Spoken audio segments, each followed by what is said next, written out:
Hello, and welcome to McDermott's Governing Health podcast series. I'm your host, Michael Peregrine. I'm pleased to welcome you today to the second episode in our special two-part series, Radical Decision Making. Together with my friend and guest, Ken Kaufman, chair of Kaufman Hall, we're discussing the challenges that may arise when boards apply the traditional custodian form of decision making to bet the farm transformational issues and opportunities. Ken, thanks for hanging around for this. Thank you, Michael. It's great to be here. When we talked last, you were making the point that disruption is a strategic fact of life in the healthcare industry, and you were questioning whether the board's traditional approach to making decisions is up to snuff in terms of meeting that disruption. Do I have that right? Yes, I think that's correct. And if you and I have talked about this, we've raised the concept of radical decision-making as a different way to look at the issues relating to the kinds of decisions hospital and health system boards are going to be making. We're talking about issues relating to the long-term sustainability of the mission and solutions that are both dramatic and fall outside the historical comfort zone of the board. As you and I have kind of kicked it around, they're decisions that involve a higher level of uncertainty and risk than usual, often involve totally unfamiliar services and relationships, and as you've noted, take the organizational mission in a new and potentially very sensitive direction. And of course, there are decisions that have to be made right now. What kind of decisions are we talking about here? Well, I think we're talking about initiatives that fall into a number of categories. The first and most important is digital connectivity. There isn't any doubt that the digital connectivity is the way that our entire economy works at this point in time, but digital connectivity has been very slow to come to healthcare. But there is a strong portion of the healthcare consumer population, the patient population, that wants digital connectivity, and they want to be able to do electronic scheduling. They want to be able to interact with their caretakers in a digital way. They don't want to have to call 6 times before they finally are able to talk to their doctor. So this whole consumer process and organizing this process through a digital portal is something that's coming to healthcare. And I read somebody said the other day that basically said to the legacy healthcare organizations, if you don't do this, somebody else certainly will. And of course, the way that financial transactions work inside the internet economy is they get driven into a portal, and then each transaction clicks through, and that's how money is developed. So if you lose the patients to a particular portal, then you're not only losing market share, but you're losing the loyalty of the patients. That's number one. The second thing is that we probably need a complete reorganization of physical portfolio inside of healthcare. The physical chassis that we currently have for most healthcare organizations around the country was based on something that developed in the 60s, 70s, and 80s for the delivery system of that time. As we rotate into a new delivery system, there's physical facilities that will be needed that don't exist now. There's physical facilities that exist but need to be completely repurposed.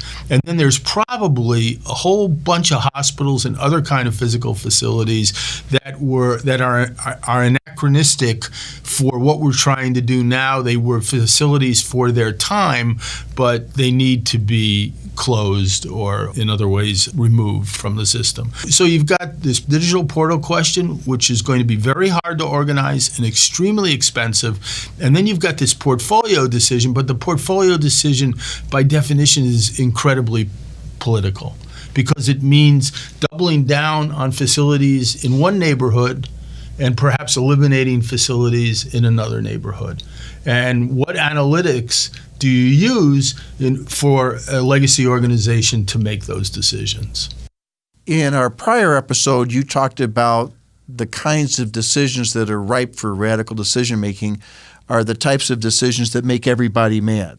Is this what you're talking Absolutely. about? When you start talking about radical changes to a large hospital systems portfolio, there are going to be all sorts of constituencies who are going to be upset with you.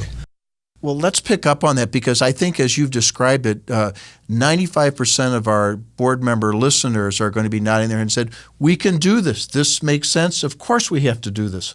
Why do we have to approach this in a different decision-making process? What's so tough about making these digital or portfolio decisions that you described? Because you have to make those decisions. You have to accept the fact that people will disagree with you. You have to accept the fact that there will be local blowback, and you have to be organized in a decision-making process and as a board so that you can sustain and power through this without getting into the organizational mess of making a decision, retracting a decision, making a decision, revising that decision, retracting that decision. And after all that goes on, it looks like the organization has no idea what it's doing. And let's add another aspect. How much time do boards have to make these kinds of decisions? When the opportunity presents itself, looking at the traditional consensus bottom-up approach to decision-making, are we looking at a completely different time frame? Well, it's going to be faster. Unfortunately, in healthcare, the answer to that question is the timing is going to be by market. So some markets are going to be really sped up, and other markets just by nature go more slowly because of the competition and how that's looking at. So it's one of the things that's really important strategically for board leadership and management leadership is to understand the timing of those changes and to be directing the board in a way that is consistent with what that timing looks like. If you look at one of the elements of your portfolio suggestion, what's the possibility that the most logical strategic option is going to take the healthcare system totally away from inpatient care and shift it to something that no board member can envision right now? What's the whopper of the portfolio discussion? If you talk to CEOs of a lot of the larger systems around the country, they already will tell you that there's 60-40, revenue, 60% outpatient, 40% inpatient, 65% outpatient, 35% inpatient. So, everything that we have right now is pushing the inpatient business into sort of a different place. We're getting a lot of technology that allows procedures to be done on an outpatient basis. It's amazing the number of hips and knees that get done on an outpatient basis, and they were all 5 years ago inpatient procedures. And we have a lot more technology that's coming that allows people to get treated for certain things outside the hospital instead of inside the hospital. Other people will then tell you, well, the Medicare population is growing and those people are going to be sicker and they're going to have higher use rates and they're going to have to be in the hospital. But that creates a different kind of patient population. That's not like a well inpatient population. That's like a really sick inpatient population. So that turns hospitals into very large ICUs. And when that happens, you get this tug of war between specialty and capability. And there are some hospitals right now that as they lose most of their well stuff and then they get people who are really sick, that those people who are really sick will want to go to a different kind of hospital to be treated with physicians who are operating at a higher level of expertise. So that would take the kind of small hospitals and regional hospitals that you talked about in the introduction in our first talk, and you begin to say, well, there's not actually enough utilization of their type to keep them in business. We could get off completely on the subject of what's happening to rural health care, right. But the things I just said relate directly to rural health care. Well, let's just talk. So we have radical decision making. It seems to me, if I'm listening to you correctly, we're talking about initiatives that just cost a fortune, that going in are going to irritate major constituencies with the organization, are going to be scary because they take the organization in a completely different direction mission-wise, and something we haven't talked about, and I don't want to bore the listeners too much, but let's be honest, some of these decisions are going to intersect with a very rigid perspective of state and federal regulators. The state attorney generals are going to have a hard time understanding this concept of shifting the mission. The Federal Trade Commission, your friends, are going to have a very hard time of addressing issues of scale. And the communities themselves are going to have a very hard time, and donors, of closing facilities. What kind of leadership at the board level and the executive level is needed to guide a board to starting to address those issues? It needs to be very mature leadership. Let me put it that way. It needs to be very adult, and I hope that those words mean something to our audience. It can't be mercurial. It can't be episodic. It can't be flavor of the month leadership. It needs to be an organization where the board really has a culture, and that culture is sustained over a very long period of time. And that culture is of decision making, of thinking process, of strategy, of execution, is not changed when you get a new CEO, or it's not changed when you get a new board chair. In other words, that board has 30 or 40, 50 years of very mature, very adult leadership style. They handle the problems that come. They think them through extremely well. They're capable of thinking about very, very hard decisions that have real community consequences and dealing with that going forward. I realize that that's a tall order, and some organizations have never really found their way to that kind of board and management leadership. Doesn't it mean that we're going to have to ask board members to spend a lot more time on health system board matters? We're going to have to ask them to step down from some of their other boards, that this is your job number one, and that we're going to have to protect them in some way, because they're going to just take all sorts of criticism, if they're doing their job correctly, from folks in their constituency, from their neighbors, from their friends. I mean, are we talking about a different mindset on the board, a different type of director, or are those directors on the boards that you see right now? I think there's a lot of the directors are already there. I think one of the things that is going to be necessary in order to gain the kind of board leadership that you're referring to is that you make the boards as small as you can possibly get away with. We've already seen that trend going on for 25 or 30 years now, but I'm running into CEOs at this point who really want boards of 10, 12 people. So, we were at the 30, 35, and then we went down to the 20, and now, a lot of places it's like 16, 18.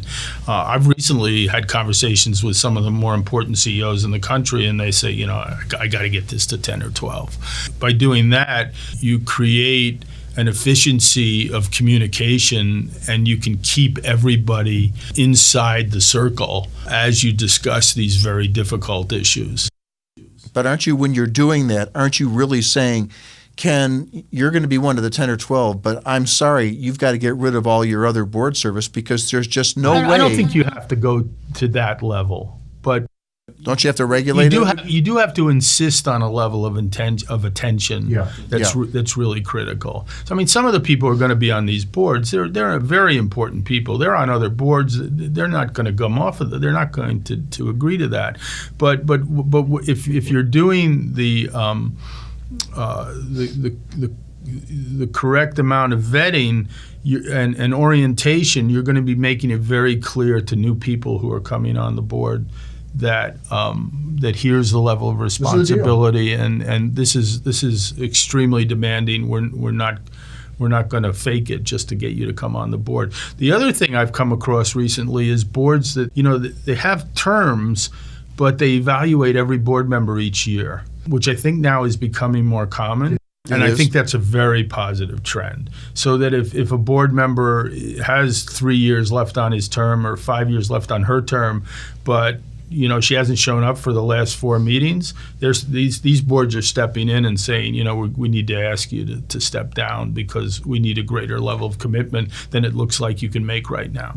This job requires a level of seriousness that you're not giving.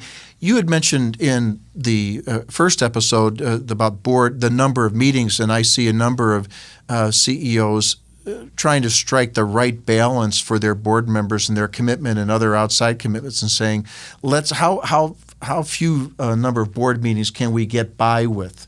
I don't mean get by with, but can we, the formal board meetings, can we go to 4? Could you talk about the relationship between the number of board meetings and the type of engagement that's necessary for radical decision making? Are we going to do we by necessity need to go to more board meetings, or do we have to find different ways to communicate? I think we have to find different ways to communicate. I think if we had a CEO here talking with us today, Michael, they would say it's going to 4, and you can't try to make it more, you're going to lose. You're not going to win.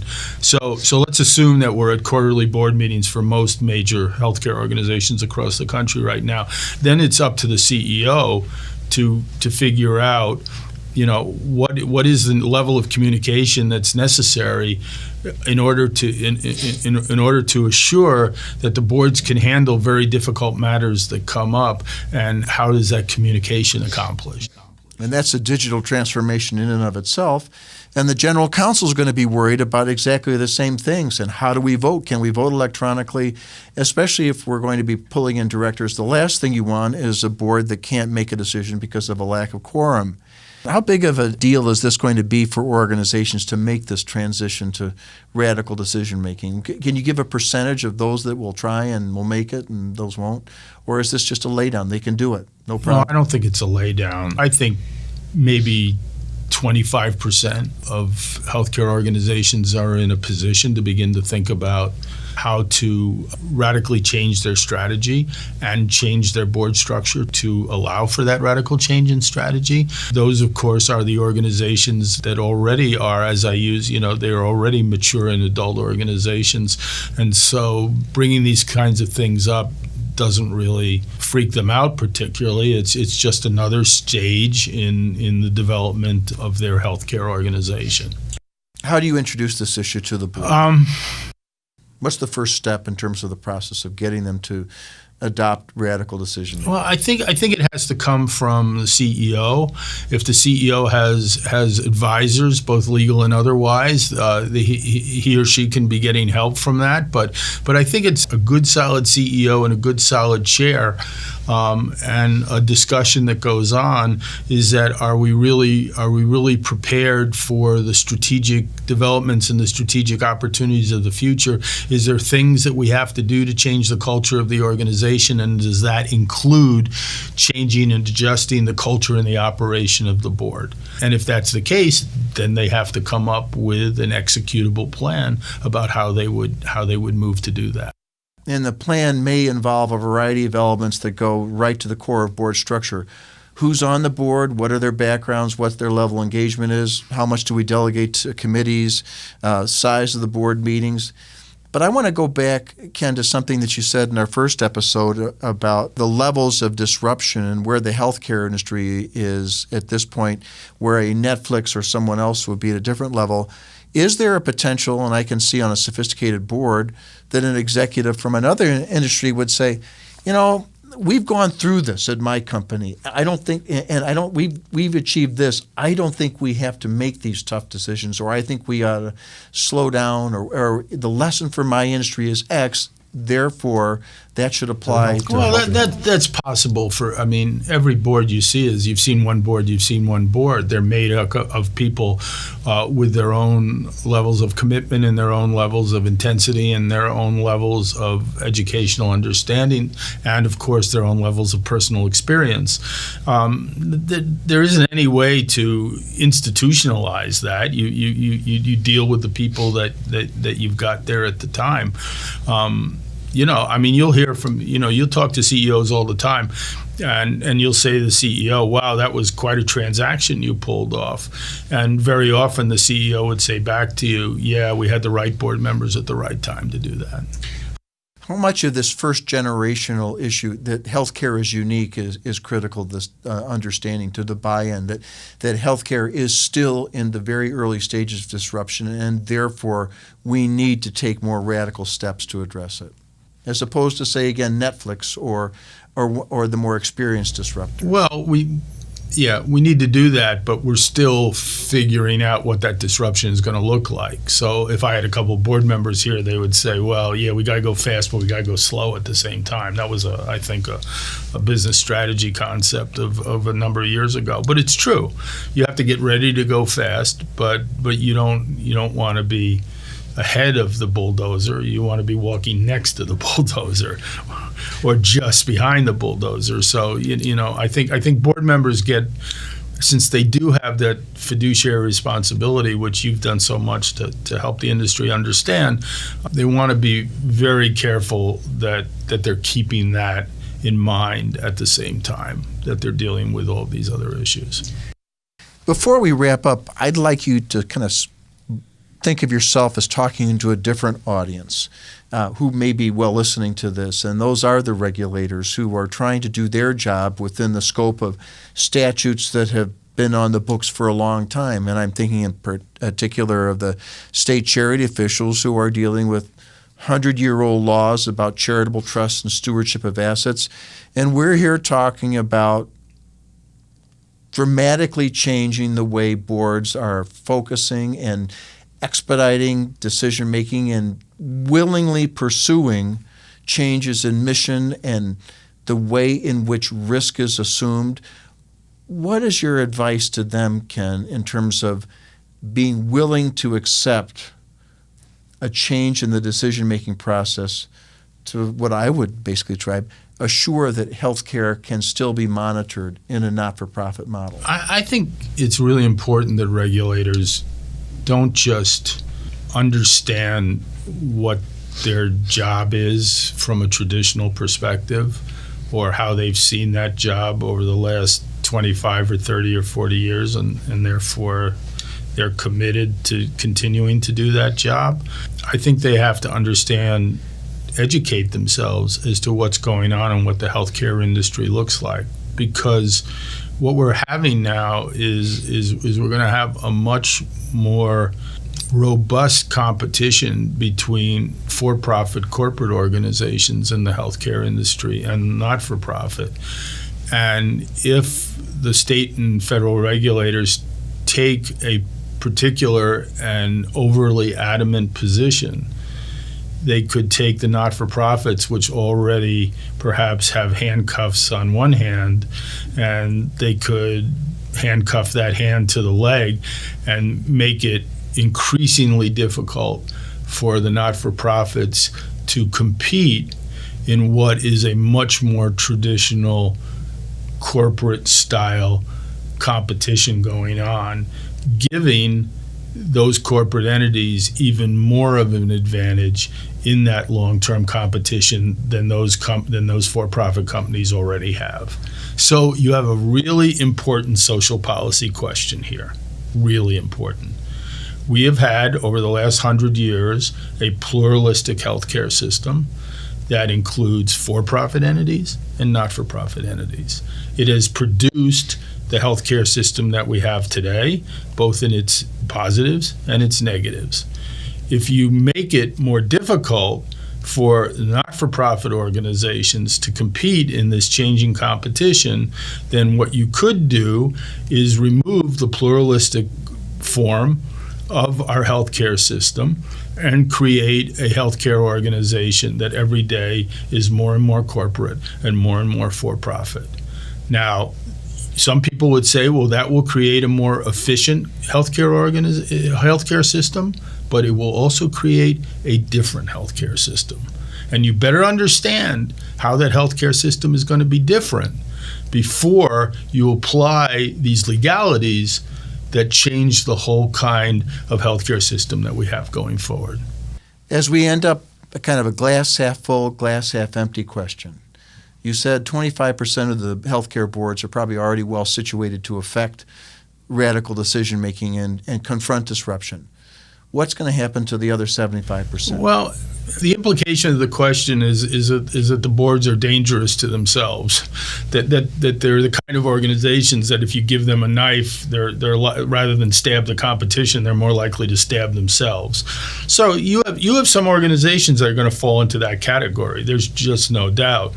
But then you've got organizations that perhaps are not ready, but they have competitive problems where the competitive problem is much worse than what the board problem is. So I think that's how, what we have to hope is that we have these larger and larger healthcare organizations on the not-for-profit side, and they become more dominant in terms of what they're doing, that the type of board that you've described for this podcast and that you've been describing in your writings and your talks, that those boards are located in the right places. And then on the glass half full side, that is it your view, it is mine, that the majority of the nonprofit boards are actually populated by women and men of good faith who want to do the right thing and with the proper education can be positioned to confront the disruption. But some of these decisions are going to be pretty scary. Yeah, I completely agree. I've been doing this for 40 years. I tell people all the time it's possible. I've been in more hospital board meetings than anybody else. I would agree. And I think that with very few exceptions, people try really hard. They act honorably. They give their time. They want to do the right thing. It's just organizations are really complicated things, and sometimes you can even put 20 people in the room who really want to do the right thing, and they wind up doing the wrong thing. Ken, final question, and maybe we can end up on a positive note. What's the timeline here? What is the risk that disruption, if it is not responded to, can overtake the healthcare industry? Do you see that as a risk? Do we have enough time to respond? I think we have enough time to respond because healthcare is obviously proving to be much harder to disrupt than other kinds of industries, just because of the fragmented nature and also the fact that organizations that would come in to disrupt have to confront the fact that they have to take care of people. And that's very daunting to a lot of business organizations. They want to do a lot of things. They don't want to take care of people. I'm not sure how quickly we have to be moving on every aspect of this, but the planning needs to be intense right now. The assessment of what's happening, where you are, understanding the national market, understanding the local market, and then really beginning to function in the now, near, and far, as Hackett talks about. And for the CEO to be forcing his or her management team to think about what that far looks like and forcing people out of their comfort zone and then force the board into that conversation, that should be happening right now. There you have it. Hope from Ken Kaufman. Ken, thank you so very much. Thanks, Michael. It's really always great. Thanks again so very much for joining us for this special 2-episode series of Governing Health. We encourage you to listen again every month for a new episode on healthcare governance issues of interest. Remember, you can listen to us on iTunes, SoundCloud, and YouTube. Until next time, this is Michael Peregrine saying thanks so much for listening.